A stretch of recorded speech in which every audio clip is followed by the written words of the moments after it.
Hey everyone, this is Bill Krieger from the Veterans Archives podcast, where we preserve and share the incredible stories of our nation's heroes. Catch us every Thursday at 5 p.m. Eastern on Wreaths Across America Radio, or stream anytime on Buzzsprout, Spotify, Apple Podcasts. Really, anywhere you choose to get your podcast, you should be able to find us. Be sure to like, share, and subscribe to our YouTube channel, and follow us on social media to help us reach more veterans and supporters. We are a nonprofit, and this service is completely free for veterans. Every story matters, and every voice deserves to be heard. Spread the word, honor our heroes, and join us on this mission. Follow, share, and tune in, because their story should never be forgotten.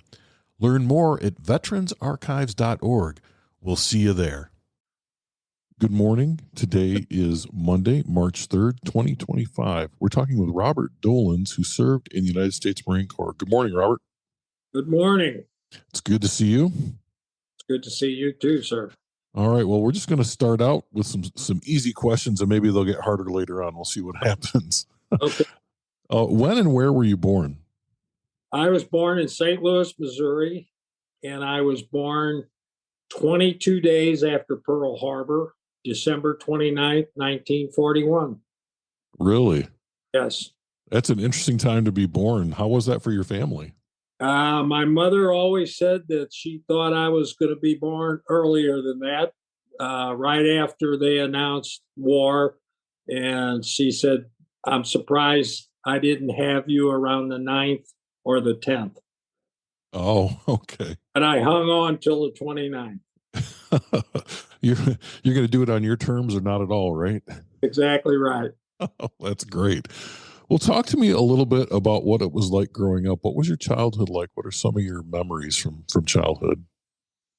Well, I'll tell you what, I had an older brother, 14 months older than me, and then their younger brother came along 18 months after me. We pretty much had a close family. We lived in a little four room house, and so we were all pretty close at that point. My dad passed away when I was 7, and he had been sick. He had cancer, and they gave him 6 months to live, but he lived for almost 2 years. So my only reflections on my dad are as he was sick, and other than that, I don't know much about it. We kind of grew up on our own. Each one of us kind of went our own way. I would say as 3 brothers that close in age, we were very much apart. We didn't have any common ground, that we all went our own way. My mom never remarried, and she did a great job in supporting us. We all, from an early age, in fact, 12 years old, my brother and I had a paper route, and we start earning money. And all 3 of us had ways that we could earn money to help my mom out all the way through high school. We worked, I worked in a drugstore for every day after school, so that cut out all my activities to play sports and stuff, but that was most important. And both my brothers all had part-time jobs as well. So growing up, again, we pretty much went our own way. We didn't do things the same. It was just the way it was. I see. So there's a couple things here. One is, I find this interesting, that they gave your father 6 months to live, but he lived a lot longer than that. And you waited 20 extra days to be born. So I wonder if you have some of your, father's DNA somewhere in there that drives you in that direction. Well, I'll give you a comment on that. Yeah. Up until I was about till I reached 37, because that was the age my dad died. Mm-hmm. I had this belief that I was going to die by the age of 37. And I carried that with me for a long, long time, all the way up until that point. And I was amazed that I got past 37. It's interesting to me you say that. My wife lost her mother. I think her mom was in her 40s. And I know that when my wife surpassed her mother's age, it was kind of the same Yeah. feeling, like she lived her whole life thinking, well, that's just when you die. That's right. That's exactly right. And because back then it was cancer, Yeah. and so the feeling I had was that cancer, gee, that's in the family. That means one of us, we probably have it too. And and I for some reason felt it was me. It was going to be me, but it didn't happen. Right. Well, and it sounds like from a young age you had a great work ethic, but I want to talk a little bit more about, that realization that you're going to live beyond that age. Did that up until you turned 37, did that shape how you lived your life? Yes, absolutely. It was kind of like, I was kind of like a loner, and I Mhm. tried to stay that way. Even after I had gotten married and had kids and everything, I felt like I'm going to leave them. And so I don't want to get too connected with all these people. I want to kind of be my own person because this is going to happen. And I really worried about that. So yeah, that was on my mind a lot. Yeah, not that you were a terrible person, but you just didn't want other people to have to go through that whole loss thing that you went through. That's exactly right. Yeah, I can understand that. So, let's back up a little bit though. So you went to school, you worked all through school to help support your mom. It sounds like the one thing you might have in common with your brothers is that you all worked in order Yeah. to support your mom. Yes, we did. We all had part-time jobs, and whatever we made, half of what we made, we had to give to my mom. And but back then, like when I worked at the drugstore, I made 50 cents an hour, so I made $10 because I worked 20 hours in a week. I made $10. I gave her five, but I had $5. $5 was a lot of money back then, and so I was happy with that, and it worked out fine. So my brother Joe set pins at a bowling alley a couple of nights a week. My younger brother had worked on a paper truck where they delivered papers, and so we all had something that we did and contributed to my mom. I have to say that I don't ever remember going without a meal. We had plenty of food and everything else. We had our home. The good, fortunate thing about that was that my grandparents, my dad's parents, owned the house that we lived in. And so they never charged my mom rent. And from the day that my dad got sick, and then after he passed, they never charged her. And so that helped a lot. That's an amazing blessing that you Yeah. had. Yeah. It is. Absolutely. Yeah. So you go to school, you kind of work your way through. Um, I'm assuming you graduated high school. I graduated high school. I had a tough time. I personally, I didn't like school. I was not. I didn't do well in school. I had to go a couple of summers to make up grades so I could get to the next grade level, and so it was tough.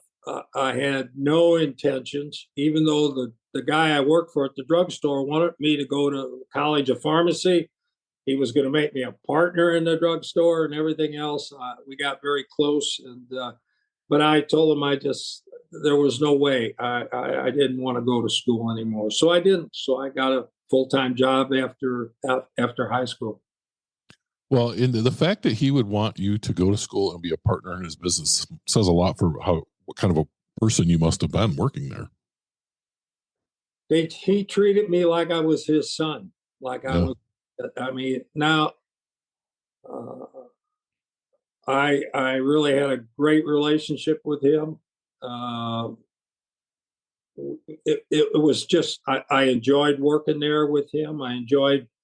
Uh, I was what they called a soda jerk. We had a soda fountain, and that was pretty much my responsibility is making malts and making sundaes and doing all that kind of stuff. But then also delivering prescriptions that we had to take to the homes and stuff like that. He's the one that when I turned 16, uh, said, Bob, I'm going to teach you how to drive. And I said, oh, yeah. My mom says, no, no, no, no, no, no. And he said, well, I need you to drive because I want you to be able to take my car on deliveries and so on and so forth. So you don't have to walk and you're gone for a half hour, 45 minutes, or you don't have to take the bus up to the place if we need some more medication, stuff like that. So he did. He taught me how to drive, and I got my driver's license. And my mom finally came around and allowed me to use her car for dates and stuff like that later on. And but neither of my brothers at that time. My older brother had no desire to drive, so it didn't bother him. My younger brother was not old enough yet, so I was the only one besides my mom that could use her car. Well, that's pretty cool. That is cool. That is. And as you were describing, like working at this drugstore, it reminds me of Mr. Gower from "It's a Wonderful Life." The Yeah. main character's working in the Yeah. pharmacy and delivering stuff and doing all that. That's exactly right. That's what I did. That's really awesome. So you graduated high school and you got a full-time job. Was your full-time job at the pharmacy, or where did you work full-time? No, he wanted me to stay on and work full time there. I couldn't fill prescriptions or whatever, but his wife was very up on it, and she said, if Bob spends time here and gives you more time off, he can't fill prescriptions, he can't do this and that. If something happens to you, the drugstore's going to have to close or whatever, because he can't continue to. She said, I don't think it's a good idea. So I agreed with that. So I left there and I got a job at a bank, which I only worked like there for a year. And then I went on from there to a manufacturing plant, a flexible food packaging plant, where I started out in the quality control and then went into the printers union. I was working on a printing press. Let's take a quick break. Hey, listeners, we need your help to keep the Veterans Archives podcast going. We're a nonprofit dedicated to preserving the stories of our nation's heroes, and we provide this service completely free to veterans. Your support helps us record, share, and archive these incredible stories so future generations never forget the sacrifices made for our freedom. Every donation, big or small, makes a difference. Visit veteransarchives.org to contribute today. Help us honor their service by ensuring their voices are heard. And thank you for your support, and thank you to all the veterans who have served our country. That's quite a work history for such a young guy at that point. You really made your way around. Yes. So at what point did you end up in the Marine Corps? Well, after I met a girl at the bank, and we started dating. And after about 2.5 years, we got married. I was just short of 21 when I got married. And the new job that I had in this printing business, I worked 7 days a week, probably more weeks than I had 5 days. And that was just the business. And so that didn't work out too well in our marriage. I never had time to do other things. I was tired. We didn't get to do stuff. So after about 2.5 years, she decided to get a divorce. We didn't have any children. And I thought, well, okay, what am I going to do? And so the divorce came through. Well, here I am, 24 years old. President Kennedy signed a bill back in his time that no married men would be drafted. So at that point, I was married, so I didn't have to worry about being drafted. And all of a sudden, I'm 24 years old. Vietnam is clicking up, and here I am now single. So before I could get before they could get me to selective service, I decided to venture into the Marine Corps because my older brother at that time was in the Army Reserve. My younger brother was in the Navy full time. He was a Seabee in the Navy, and he was actually at that particular time on his way to Vietnam because they were over there building airstrips and stuff like that. So I thought I'm going in the Marine Corps. If I'm going to do this thing, I'm going in the Marine Corps. So I went and had an interview uh, to get in, and the guy says, "I got to need you to go downtown to see a lieutenant colonel." And I said, "Well, why? I mean, here I am. I'm volunteering." He says, "No, go down and see this guy." So I had to go down and see him, and I said, "Why am I here? I'm volunteering to go in. What's the deal?" He said, "Well, we like to get 18, 19-year-old kids." He said, "You're 24 years old." He said, "We tell these kids in training, stand up, we're going to take that hill. You're going to say, well, whoa, let's think about this a little bit." And he said, "So, we don't know about that." And I said, "Well, wait a minute, man, come on. And then I told him my brother was in the Army, the other one in the Navy. And I said, if I'm going and I got a feeling the way Vietnam is building up, I'm going to end up over there. And if I'm going to end up over there, I want to know all there is to know on how to fight and fight right and be tough." And he said, "You just got yourself in." So that's how I got into the Marine Corps. That's a great. You know how many stories start out with "I met a girl," Yeah. Oh, yeah. and then it ends up with someone in the military. That's exactly right. Well, it sounds like you did a great job and you passed that interview. Tell me a little bit about uh, your arrival at boot camp and what was that like for you that first few minutes when you got there? And where did you go to boot camp? Yeah, when I first got, I was San Diego, and while leaving here in St. Louis, there were about 10 of us that were headed that way. Well, they gave me the packet with everybody's information because I was the oldest guy there, and they thought more secure by giving it to me. And they said, "You just hand this over to what you call it when you get there." So I did. And when I first got there, I was kind of shocked.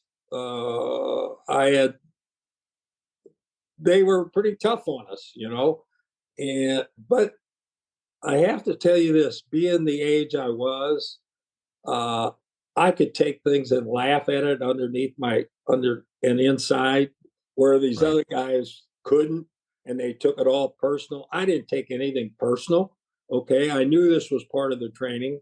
I remember some of the stupid things that they had us do that I just kind of laughed at, and I did them. And I said, "This is ridiculous. I got to do that." But a lot of these younger guys, I could see where it bothered them. So it was tough. I was older than some of the drill instructors I had, and you know, but I got through, and nobody harassed me or picked on me because of my age or anything like that. So I did get through there, and that was boot camp. Oh, and how long was boot camp at that point? Was that like 12 weeks? It was 12 weeks, yeah, and then Okay. from there you went into ITR for another 4 weeks. So it was like 16 weeks before you were sent to a place where they needed you. And I And was, I, yeah, go ahead. oh, I'm sorry. And then ITR, that's the infantry training regiment. Is that what that is? Yes. Yeah, that's where you go up and you learn to throw hand grenades and you got all that other stuff, and it's a little bit more of training, okay? And what they were training us up there, more realistic stuff. Boot camp is to get your minds into what you're doing, but up there, uh, especially with the Vietnam thing, they were showing us at different huts that they had built a village, and how to look at the inner walls that were hidden and they were fake, and how do you watch for tripwires and all that stuff going through the jungles and through the bushes, and how you can look at the floor. There's a tunnel underneath there, and they're down. This was the kind of training that we basically went through because they were programming you really to go to Vietnam and to fight in the jungles. Yeah, this was the training that's going to save your life or save the lives of That's your exactly team, right? that's exactly right. Okay. Yeah. When you finish up ITR, where'd you go from there? I got sent to the first MP battalion. a 3rd Marine Division, which had been broken up after the Korean War, but they were now bringing it back because they needed it, and so it was farming up. There were, I think, 4 companies in this battalion, and I was in D company, and I was sent there along with a lot. I don't know any guys that I had trained with in ITR that went to this. There may have been guys in there that I was not close to in ITR, so I didn't know. But anyway, it was a lot of us right from boot camp and ITR that were farming up this company. And I had all the guys I was in my squad, they were all 18, 19-year-old guys. Again, I say I was older than my platoon leader.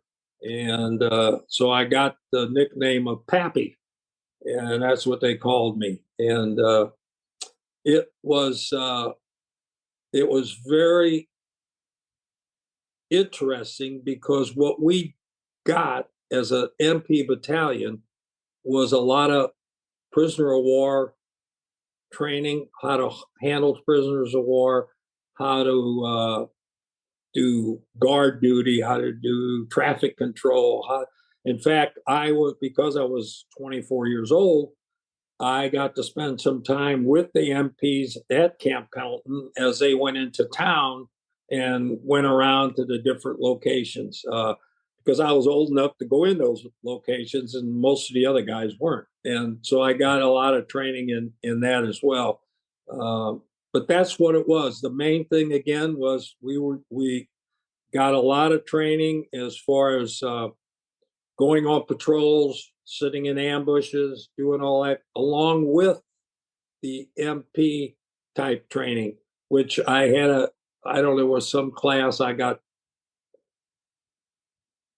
promoted in. I don't, some kind of military justice type thing or whatever as part of my training. But anyway, that's what we did. And we did that for 3 months as they were building this battalion. And then we all boarded a ship in San Diego, and we went to Vietnam aboard a ship as a battalion. So, a couple of things here. One, I'm a retired MP myself from the Army. Uh-huh.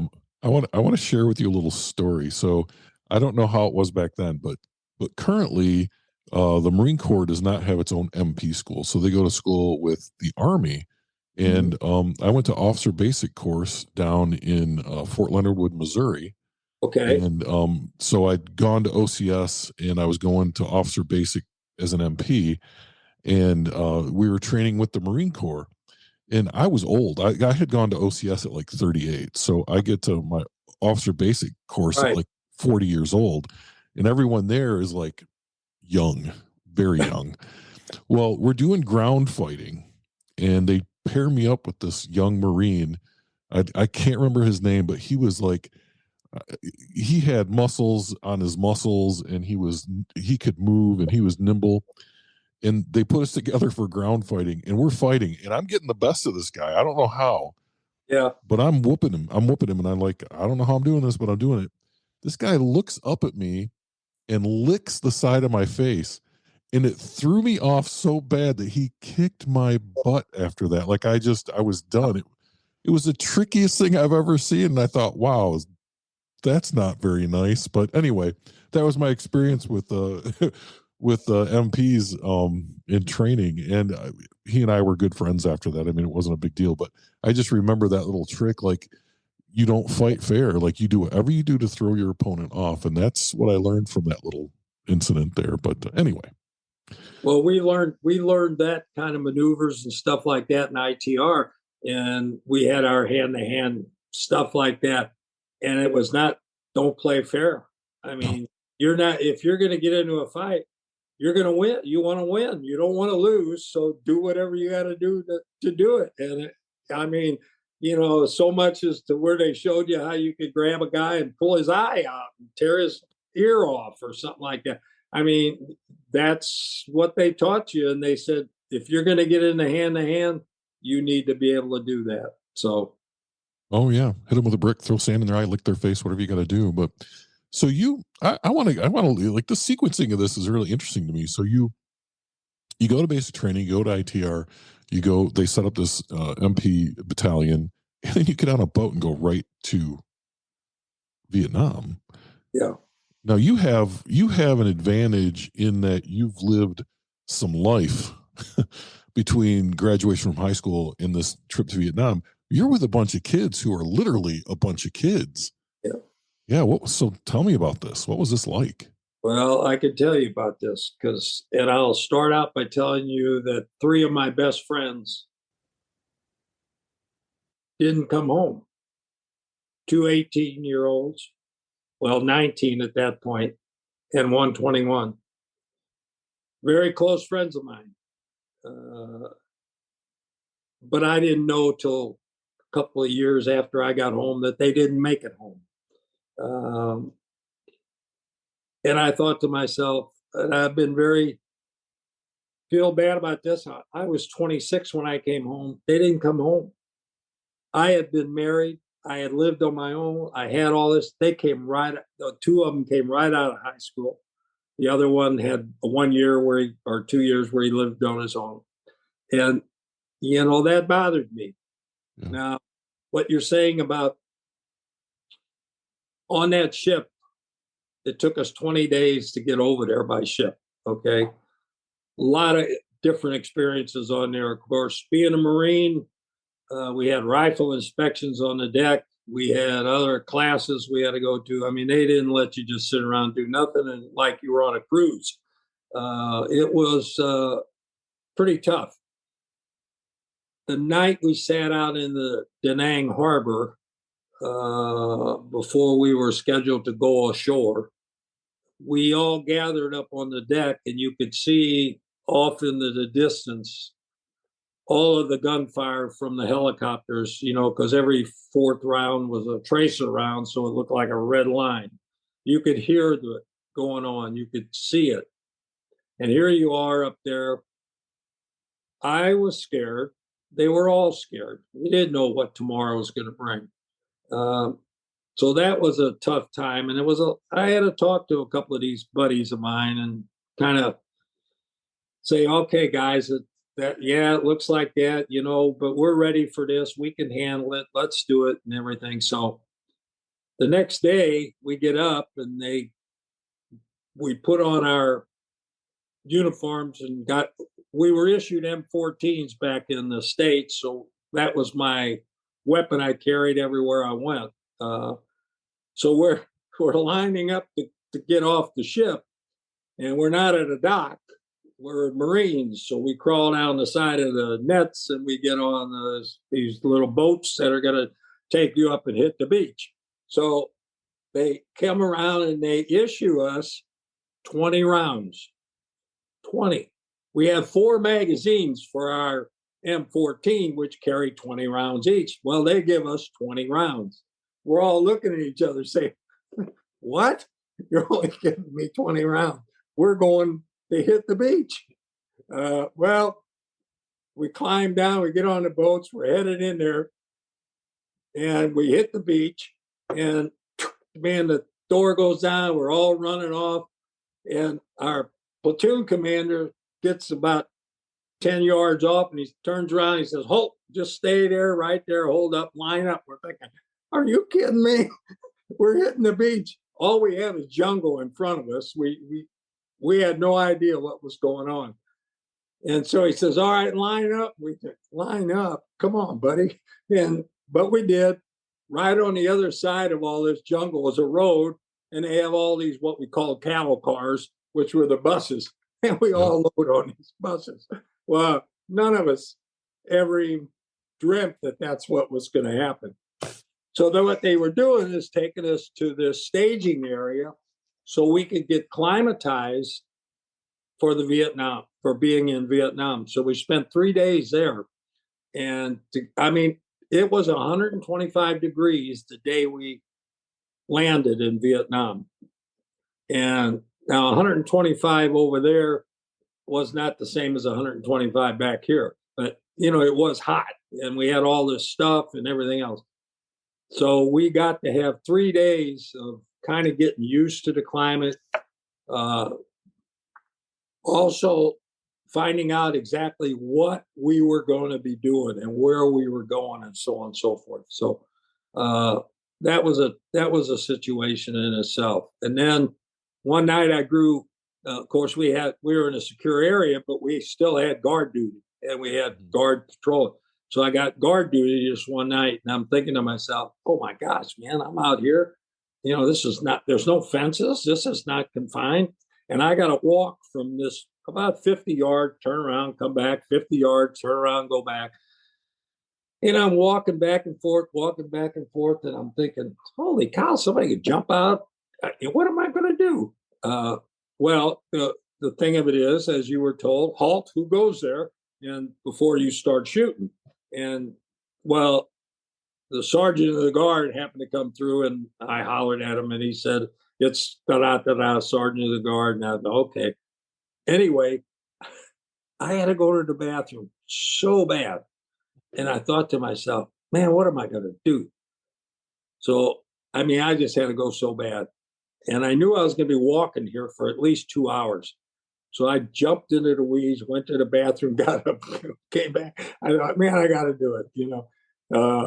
That was my one experience doing that. And I'll tell you, I was scared. I was scared even thinking doing that.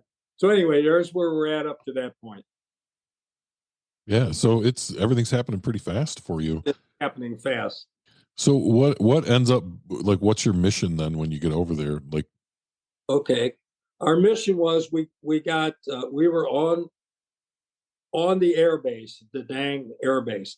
The whole mission of the battalion was to take over security from the Air Force of the air base, because the Marines, the 3rd Marine Division, had just basically started coming over there the months before we got there. And so this was going to be then where the Marine helicopters and planes and everything, we were taking basically over the airstrip. And so they wanted Marines to guard the airstrip and the areas around the strip. So that was our main function. So we had we were set up I was set up on a 4-day cycle. And on this 4-day cycle, we had the bunkers. There were bunkers that the French who had been there had built these cement bunkers around this airstrip or whatever. There was barbed wire, minefields and everything around the outside of this thing. There were no cyclone fences or anything like that separating us from the outside. So me and another guy were put into this bunker way out here on the corner, and about 75 yards out in front of us, there were villagers and everything else. So we had on the first day, we were on that bunker for 24 hours. We took turns sitting up there. We had an M60 machine gun up there on with us, and we had to watch from that area. And then there was a opening downstairs where you could go and rest and stuff like that, and he'd go up and watch and so on and so forth. And we did that the first day. The second day, we were back in the area, and we were doing chores around our area that keeping you busy. You had some free time. You got to write letters. You got to do this. Things like that. And you got to sleep in your bunk. You got to eat at the mess hall instead of out there where you're eating sea rations all day long. So that was the second day. And then the third day, you're put on to back to the bunker, 24 hours again, same thing, same ritual. The fourth day, you were on what they called a reactionary platoon. And that was, you went out, you were in a tent out there, and you were either running patrols or you were there as a backup. We also, at that point, we were in charge of the main gate. We had to go down and stand gate duty. We had traffic control out in front of the gate where it was a main drag for the people of Vietnam to go up and down. And you had to go out there on your stand and halt them and tell them to stop and let the traffic. And all that kind of stuff. So that was that. And that I did that cycle for like almost 8 months.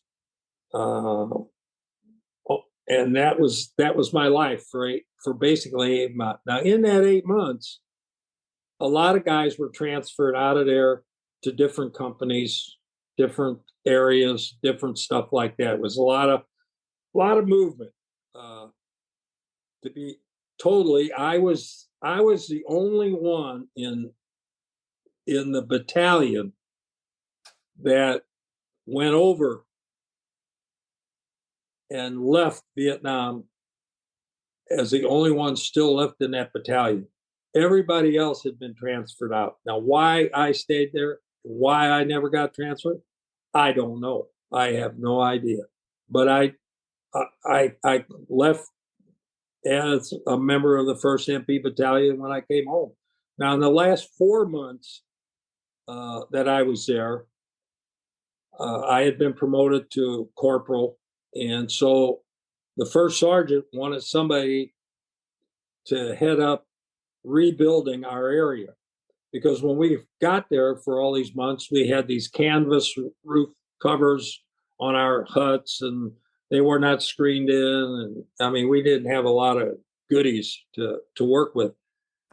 They were then getting stuff in that they wanted to get rid of the tarps and put metal roofs on, screen in the huts, and different things like that.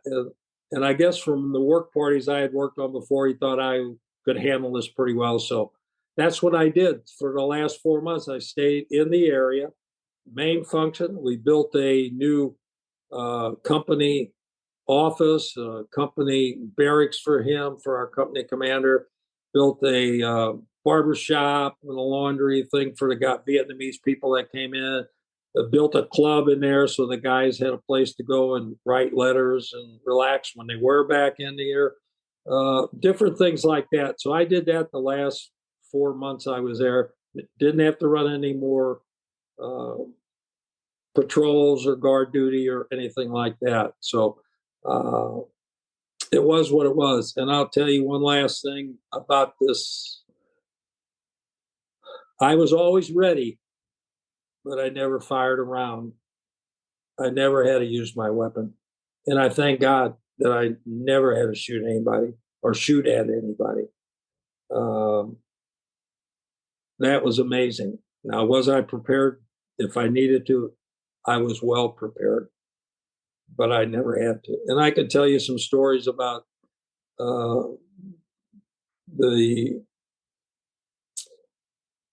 different things that we had to do when I had to do it, like run patrols.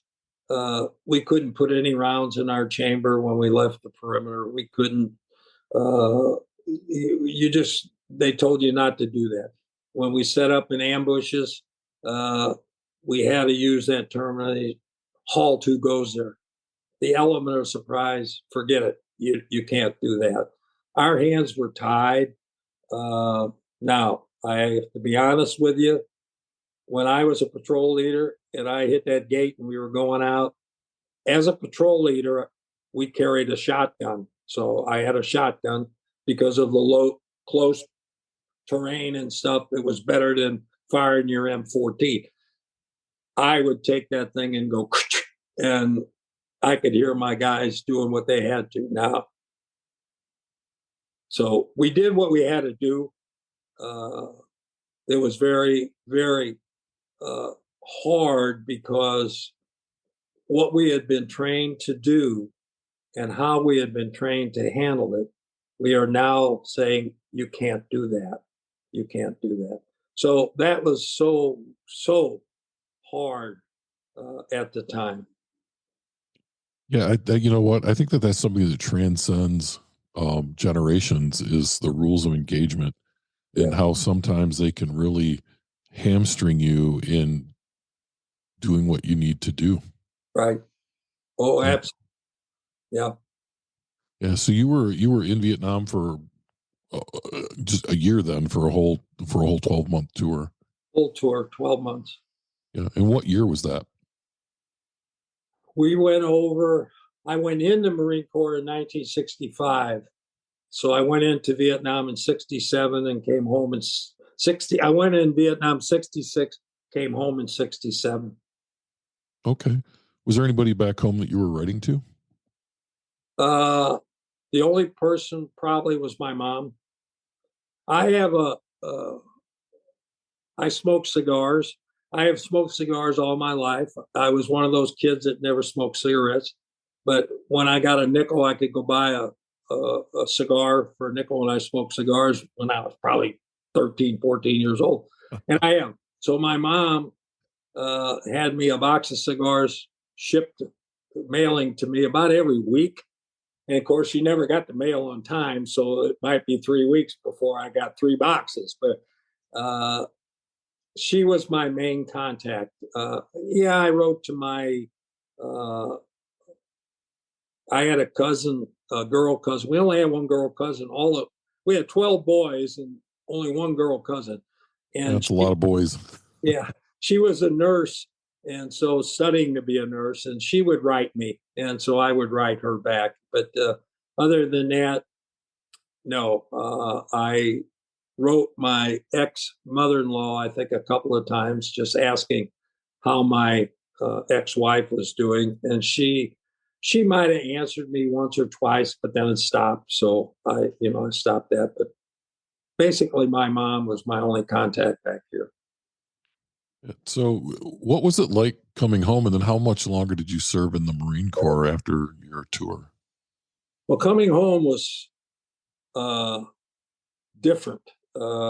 When I left Vietnam, we had to go to Okinawa for 3 days, and that was to tell us and to let us know what's going on back home, and what you might be faced with when you get there, because you served in Vietnam and you're in the military. So when I got back, we landed at Travis Air Force Base in California. I got my orders. I really thought maybe they were going to let me go because I had so much time left, and I really was only signed up for 2 years of active duty and then the reserves. And I thought, man, I only got like 5 months left. Maybe they'll let me go, or maybe they won't. Well, they wouldn't. They gave me a 20-day leave to come home, and then I had to report back to Camp Pendleton. I was going to be a troop handler in the ITR, and so when I was on my way up to LA to catch a flight back to St. Louis, they recommended I take my uniform off and wear civilian clothes, and just be prepared that there's going to be people up there that they're going to know you're a serviceman. You're carrying a big duffel bag, so But whatever you do, they're going to spit on you. They're going to holler at you. They're going to try to get you to start a fight so that they can have you arrested, and just walk on by and keep going. So I did. I walked on by. They were there. Nobody spit on me, but I walked on by and went, I had my civilian clothes on, and came back home. Spent 20 days here, and then I bought I had my mom order me a new car, so it was here when I got home, and I drove it back to California, and then I was in ITR as a troop handler for the remainder of my time in there. And then September came, and they said, "You're welcome to go home. Report to the Marine Corps group in St. Louis at the airport when you get home, because you're going to be part of the reserve unit." And I drove home. I went out there and talked with them, and I had a choice. I could be either active reserve or I could be inactive reserve. And I thought, well, I need a break, so I'm going to do inactive. So I did that. But I can tell you, for the next year and a half, it was rather difficult. I had never been a drinker before I went in the Marine Corps, but now I was. And I got to do that a little bit too much. I got my job back that I left because, you left to go into service. I got my job back right away, and I was back there, but I just could not handle the situation. And I kept getting back in touch with a recruiter here that I got to know pretty well, and said, "What if I want to come back? What if I want to go back on active duty? What can I do?" He said, "Well, what do you want to do?" I said, "Well, I'd kind of like to be a drill instructor. I think I'd really like to do that. I liked my time in ITR, but that's not really a drill instructor. Uh, but I said either that or, uh, maybe as a Marine Corps guard or one of these places or something. Yeah. And he said, "Well, let me see what I can do," and this and that. Well, I drug that out for about a year. Just couldn't make the decision that I wanted to do that or not. So then the guy that I had gotten an apartment with that I worked with out close to where we work introduced me to a girl. And that was the beginning. This was a nice young lady. I at first said no, it was a blind date. I said, no, I don't need, no, no, no, no, no. But he talked me into it and we did it. Well, 6 months later, I married the girl, and she had a 6-year-old daughter, which I grew very close to. So all of a sudden now I'm a husband and a father. And I put my Marine Corps future ahead of me aside and said, sorry. And that was the end of that. So Yeah, your second chapter of I Met This Girl. yeah. So tell me about that date. What do you remember about that? Well, I remember that I really, like I say, I really didn't want to do it. I was doing it as a favor to him and his girlfriend, and this was a friend of hers. They worked together, and it was very uncomfortable. I was not comfortable, and I just, because I have to say, in all honesty, I mean, I loved my first wife. It really bothered me that she wanted the divorce. I understood why, and it was basically my fault because I was a workaholic and everything else. And so I just didn't want to do this again. And I thought, man, I'll, I've, I have in my life been a kind of a loner. I like to do, and even to this day, I like to do things by myself. I'll go out and play golf.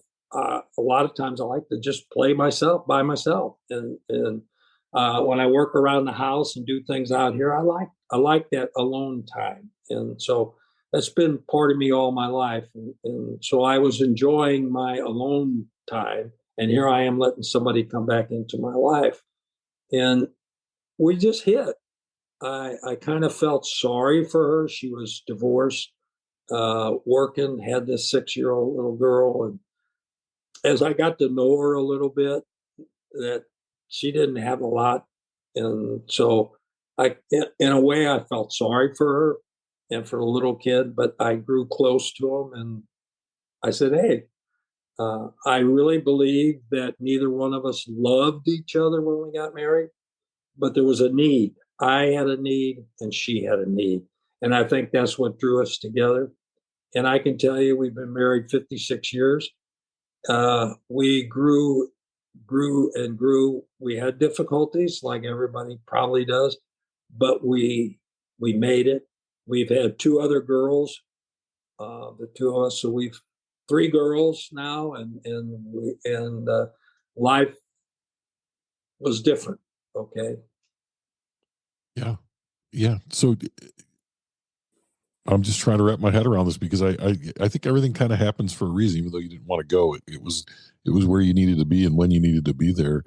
I'm assuming after 56 years, is that what you said? Yes. Yeah, after 56 years, someone loves someone there, huh? Yes. Yeah, Oh, absolutely. we have a deep. I mean, more than just the love, we are very good friends. Okay. We. I always was a believer in God. I grew up in the Catholic Church, Catholic grade school, Catholic high school. And it's. But I've come to have a relationship with the Lord a lot more later on after that, and God has a purpose for us. Things happen under His control, a lot of times outside of our control. There are choices we make, and we just go forward. But right now, He is a major part of my life and my wife's life and my children's life, to be truthful. So you marry this girl 6 months after you meet her, which this is just a great story. I love it. It's kind of a ready-made family, but you're not a young guy, so you're probably ready for this. So let's talk through that a little bit. So you were back. So were you back working at the print shop then? Yes. Okay. Yes. So you get married. You start this wonderful 56-year journey. Talk to me a little bit about how that went. Well, in the beginning, it was a little different because I knew what ruined the first one. And so what I tried to do with and the life back there working was still a 7-day operation. And I knew I couldn't do that again. And so I worked very hard, and I had only a high school education. So I met with the people there and tried to get a job in the office to where I could do something different and not work out in the plant. Now I knew I wouldn't make as good of money as I made out there because I was working 7 days a week out there, a lot of overtime, a lot of time and a half, stuff like that. But I thought, this is what I need to do. I need to change my life. And so I did. I was given an opportunity to be a production scheduler, and I loved every minute of that to begin with. And so therefore I had my weekends off, and we had our time together, and we got to grow together. And it wasn't until I think about 2 years after we were married, she got pregnant with our first child. And that was joy for both of us, and we were really happy. By that time, we had grown to really, I think, love each other. Over them first 2 years, we grew to know what each one of us wanted and where we were going and what all that kind of stuff. So, and we knew each other better. And so we had our first child. That was a blessing. It was a tough time. Now, she did lose a couple of them, pregnancies before that, which was saddening. But when we got that one, we thought, man, this is great. And so we had our first little one. And by that time, the other one was 8 years old. So that was still great too. And Was she pretty excited, your 8-year-old, about having a baby sister? Oh yeah, absolutely. At that point. Well, then 4 years then it was 4 years after that before our other daughter came. And another blessing, which we were happy to have. Now, my 12-year-old was not too happy about that one. but anyway, it changed because here's another little one, okay? And that's going to take away from her thing and her just, I guess, the way it is. But she ended up kind of sidetracking the first one and grew closer to the littler one. Oh. And that was a strange thing. But then I can tell you, I understand why. And I should have shared this to you earlier, but growing up as a middle child was an experience. My mom would always say, well, he's older, he can do this. No, he's the baby, let him do this. You're in the middle. You lose any which way you look at it. The other thing, being born 4 days after Christmas didn't help either. Okay, you're getting your Christmas present. It's your Christmas and your birthday present. Now, why did my brothers get a birthday present on their birthday and a Christmas present on Christmas? All those things I grew up with, And so I'm thinking about this for my middle daughter and her experience. So I probably grew closer to her than to the other two, to be honest with you. And she, right now, if I wouldn't say it too out loud, but they all know it that she's my favorite, and always has been. So Yeah. she knows it too. Yeah, yeah, they can use that against you. It's funny. I was a middle kid too, Bob. So when you said you were the middle kid earlier, I'm like, oh, Yeah, we lived almost the same life, just at different times. absolutely. Yeah. So tell me about your daughters, kind of growing up and what they're doing today. We can Eh, start with your oldest and work our way down if you want to do that. My oldest didn't want to go to college. She got out of high school and wanted to go to work. So she got a job, and within about a year, she wanted to get her own apartment. And so she did, and it was probably a half a mile or a mile away from us. And, we probably saw more of her then than we did when she was still living at the house after she graduated. But she worked, and she had a couple of boyfriends at the time. And one guy was a health freak, more or less. I hate to call him that, but that's what he was. And he ended up getting her to where she was anorexic and bulimic. Uh, Oh, we fought that battle with her, almost lost her, but she is now 62 years old. She knows what she has to do and what she doesn't have to. She never had any children because she messed herself up so bad that, she couldn't. She married a guy, though, back then, and they've been married now, I guess 35 years or something like that. I don't know, close to that. He's just a super guy, and they have a great relationship. She still works. They're happy, and they live a little ways away from us, but still in our local area. The middle one uh, went after she got out of high school. She went into college. She went to college down in Chattanooga, and she became a teacher. And she came back here. She met a guy in college. They got married 6 months after they graduated, both of them. They lived here in St. Louis. He got a job at a bank here, and she worked uh, and got a job teaching kindergarten. And so they lived here. They had a daughter. They born, I guess, about 2 years or 3 years. She had trouble getting pregnant, and they were going through a lot of that stuff that helps them. And finally, she had a little girl, and they left here because he was from Atlanta, and he ended up getting a job back there. So they moved back there when my granddaughter was probably 9 years old. And that was pretty hard on us because she was our only grandchild, to be honest with you. yeah. My younger daughter, who also graduated college, then went on to get her master's degree and everything. She was very good and very sharp and all that. And she met a guy through her business, and they ended up getting married. Uh, they now have a little boy. Now he's 17 years old, but they had a little boy. And so that was really great.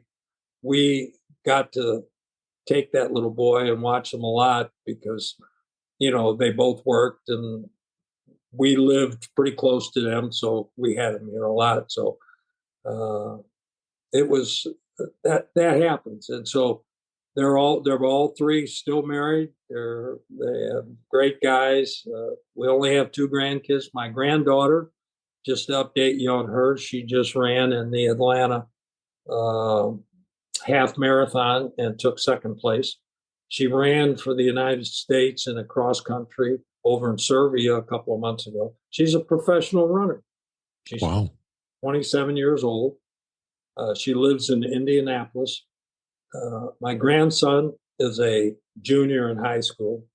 He's a fantastic soccer goalie and doing very well. He's now interviewing at different colleges for when he graduates or where he might want to go and if he gets going to get a scholarship for his soccer and his academics. So that's what's going on with them right now. Just to backtrack you, I played soccer. Soccer was my sport. I played soccer up until I was in my mid 40s actively.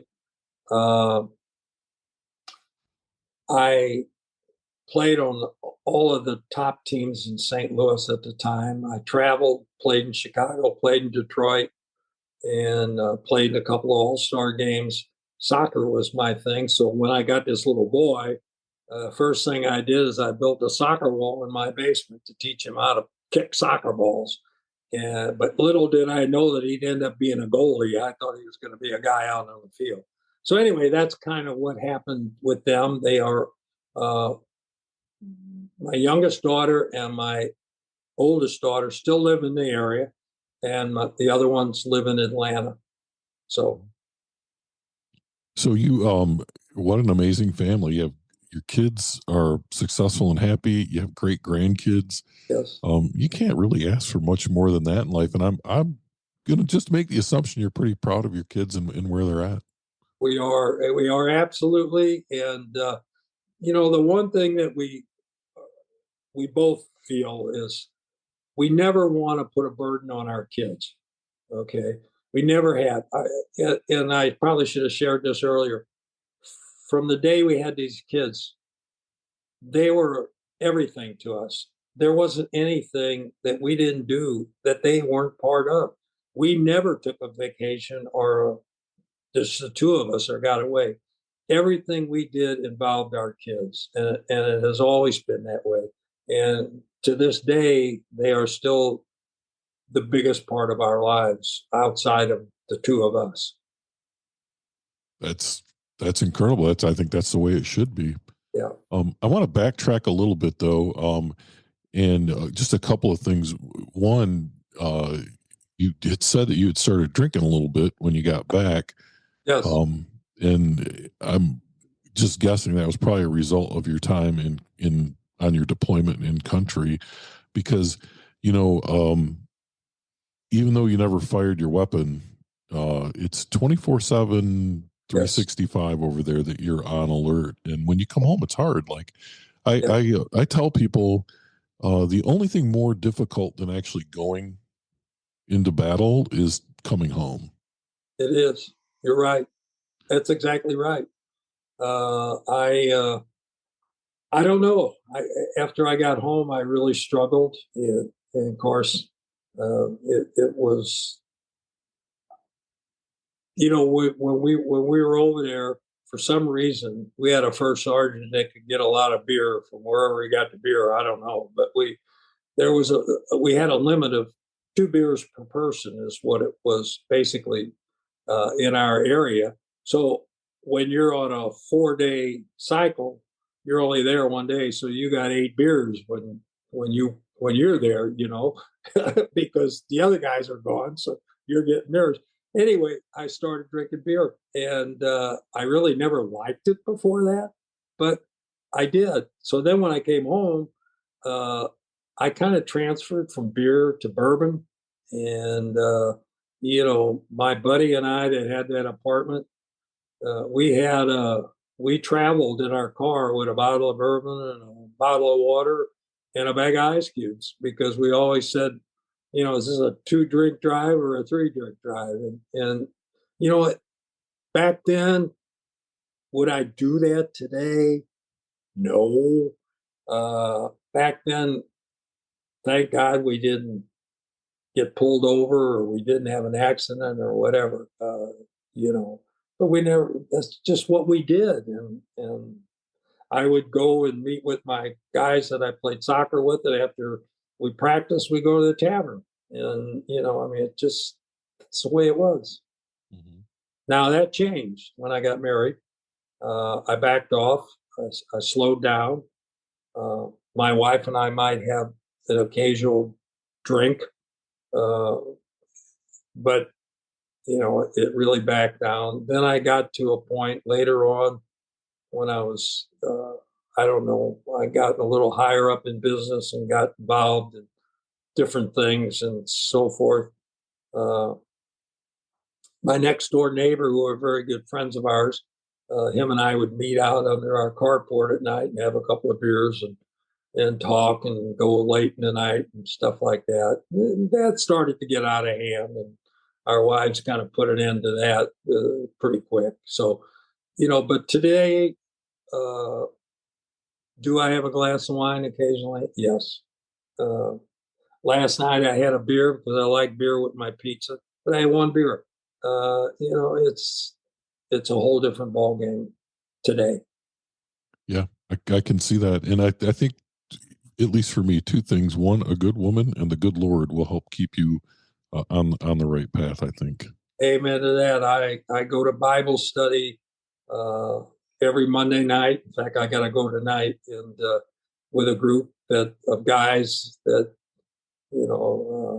I've been going to for years, and uh, it helps. Let me just tell you, it helps. Yeah, I can believe that. Now, did you stay at the printing company then for your entire career, or did you No, go on from there? stayed in the business of packaging Uh-huh. career, but I left there. Uh, I had an opportunity to go to a small packaging plant in the inner city, which was owned by an individual. So I got out of that big corporation and got down to a lower level. This guy owned it, small place. It I had a lot of opportunities. I went from scheduling, and that's what he hired me for, was to schedule the operation. And I ended up being general manager of that packaging plant for many years.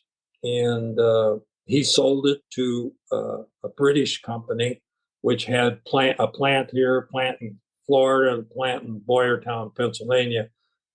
And I didn't like the way they were running it. So I left there and went to another company and spent a few years with this other company.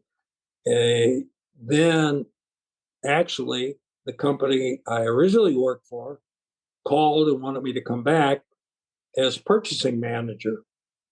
So I did. I went back there and spent another 12. They gave me all my time from the previous years I was there, plus this time. So automatically, I was starting at 13, 14 years. After 12 years, they decided to eliminate the position. They were going to corporate purchasing, and so they didn't need me anymore. So I got downsized in the 90s when everybody was downsizing for whatever reasons. It was the thing to do in the 90s, right? It was the thing to do. So here I am with basically 25 years, 26 years with them. I'm all of a sudden out. Well, it took me like 6 months. I had a job offer in Chicago with a guy that I had met years ago and wanted me to come up there and be a general manager of his plant. And I said, look, I had a 6-month severance package from my company. I said, give me 6 months to find something around here. I really don't want to move out of St. Louis, but if I don't, I'll come. Well, right across the river in Granite City, which isn't very far from St. Louis, there was a little packaging plant. The guy hired me to come in there and be the plant manager. So I went over there. He was an individual owner, again, small place. So I did well over there for a couple of years. And he hired a guy as a general manager, which him and I didn't get along very well. He had a whole different idea how to run his business, which was totally different from the owner, and me. And I thought, man, this just ain't gonna work. So I looked around. There's a friend of mine that I knew from years ago that had just built a packaging plant in St. Louis. Said, Bob, come over and work for me. Be my scheduler. Come over here. And I said, okay, I'm going. Well, the guy that owned the one that I left tried for months after that to get me to come back. He said, I'll get rid of that guy. I'll get rid of that guy. Come back. And I said, no. I'm over here this way. So I spent the last 8 or 9 years working in this company. scheduling, ended up being project managers, directing different things. When I retired, they called me back twice to retrain new guys to do what I had previously done. So I did that, but I ended up getting a job on a golf course. I work part-time still to this day, a couple of days a week at the golf course. And that's pretty much what I did. But I did stay in the packaging business Yeah. for my whole working full-time career. Yeah. Sort of danced with the one that brought you, huh? That's exactly right. And I know back then it was loyalty to the company you worked for. You didn't move around, and I it bothered me when I did, but it was, you go to work for this company, you stay there the rest of your life. That's just the way it was back then. But it didn't work out that way for me. Yeah. I think a lot of us were raised that way. It's not that way anymore. That's for sure. So, yeah, So, we've covered a lot in the time that we've sat here and talked, and you have led just an incredible life. And it's very inspiring, I think, not only to me, but others who will hear this story. The way everything has worked out for you. Clearly, you're a happy person. And when I do the math, right, the years that you've been on this earth mean that you're not a young man. But just talking to you and having this time together, you are very young at heart, if nothing else. And I think that's really helped keep you going. But I have one last question I want to ask you yes. as we wrap this up. So, actually, two questions. The first question is there anything that we haven't covered that you want to cover? Uh, well, I should talk about my wife. Yeah, let's do that. She has, there was something that drew me to her way back when I really wasn't looking for that kind of a relationship. But it has to be only by the grace of God that we pursued it, because she really wasn't either at that time. And to see where we're at today and the things that we went through together in these past 56 years and has kept us together, and we talk a lot about, I guess, as we get this age, when you sit down and you do your wills and you do all that stuff, which you got to do, and you talk about, okay, what about when I die? What do you, da da da da, and you talk about all those things. You know, it really hurts, because to think that you're going to be without her, that tomorrow I'm going to get up and she ain't going to be here. Okay, I rely on her. Will I survive? Yeah, by the grace of God, I'll survive. Will she survive? Yeah. And we talk about this a lot. She says, no, I got to go first because I'll never be able to do all this without you. And I say the same thing about her. And so I have to say that we built a relationship. Good. There was a lot of good. There was some bad. There was things that just went on, but we made it through. And today, like I said earlier, we're best friends. We know each other. And that's important. That really is. She knows I was ready to have her call you and say, forget this. And she says, no, you got to do it. You got to do it. And she said, it's just something. I know you, and I know you need to talk about all this, because I never talk about it. My kids know a little bit about my time in service. They don't know a lot. My granddaughter had no idea that I had even been married before. She knew that her aunt, our oldest daughter, was from Carolyn's first marriage, but she didn't know I was married till about a year ago, really. And I don't know how it came out. Something came out, and she said, "What?" So God has been good to us. We've had a good life, and uh, I don't know what else to say. I owe a lot to the freedom we had in this country to be able to do what we wanted to do.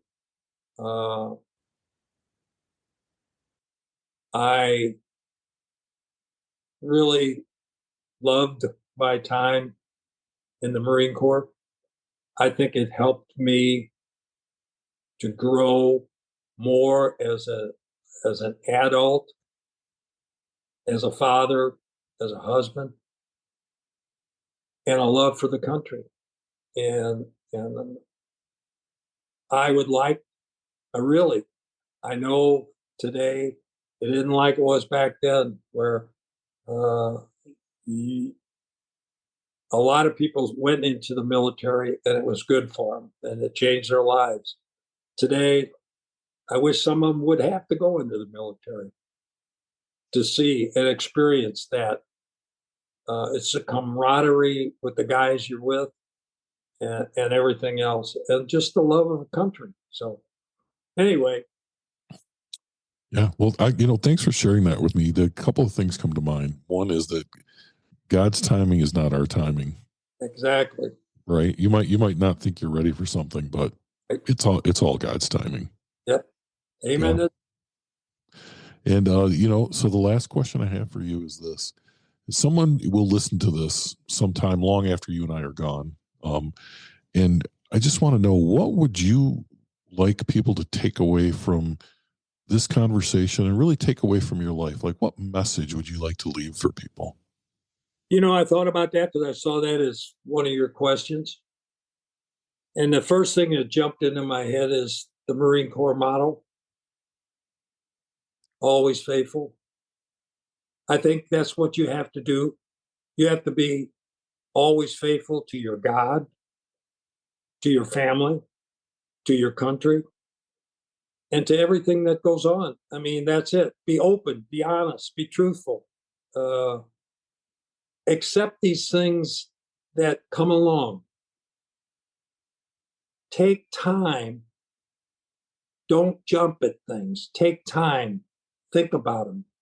Think about what you're going to do and what you're going to say and the actions you're going to take. Because actions have consequences, and you really need to think through it. I've made a lot of those that I jumped and made decisions that if I'd have thought about them, I probably wouldn't have done them. And I think I've learned now to back off and say, whoa, before I open my mouth, think about what you're going to say.